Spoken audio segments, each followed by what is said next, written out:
تقدر تقول لعزيزي المشاهد هو شاكر بيقدم ايه عشان يخش له مليون جنيه في اللايف الواحد؟ فوق ال 800000 جنيه ولا تحت ال 800000 جنيه؟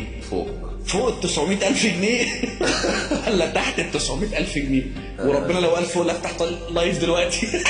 الصراحه عايز الصراحه افتح لايف فوق. الله اكبر الله اكبر. بص يا صاحبي، التيك توك مش مكان للترفيه ولا الفيديوهات، او مصدر دخل بالملايين لبعض الناس، وده مش من اعلانات ولا شغل بجد. تخيل ان هو من لايفات بس. واحد زي شاكر اكيد شفت لايفاته. طب هو بيقدم ايه؟ رقص، غنى؟ طب هل هو مضحك؟ بيقدم ترفيه؟ الغريب ان هو بيقول كلمتين اتنين بس، والهدايا والفلوس بتترمى عليه. وهنا بيجي دور الداعمين. مين هم الداعمين بقى؟ ناس بتدخل اللايف وتبعت لك هدايا افتراضيه زي اسد وورد وطياره وحماره، والهدايا دي بتتحول لفلوس حقيقيه. وفي داعمين بيرموا هدايا خرافيه بارقام فلكيه، يعني ممكن يخش يبعت له هدايا ب 100000 جنيه في اللايف الواحد. طب ليه؟ هل الموضوع ده كله حب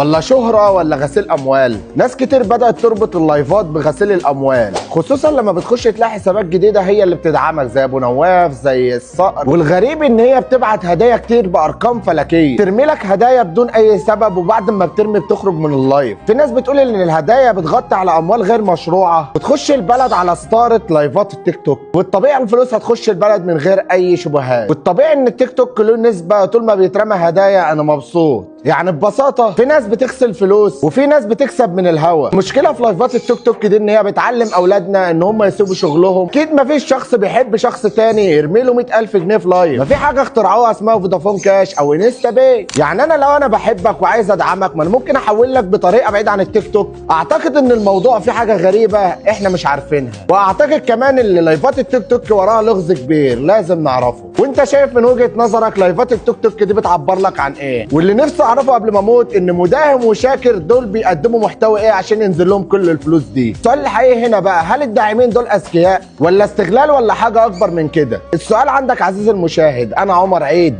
سلام.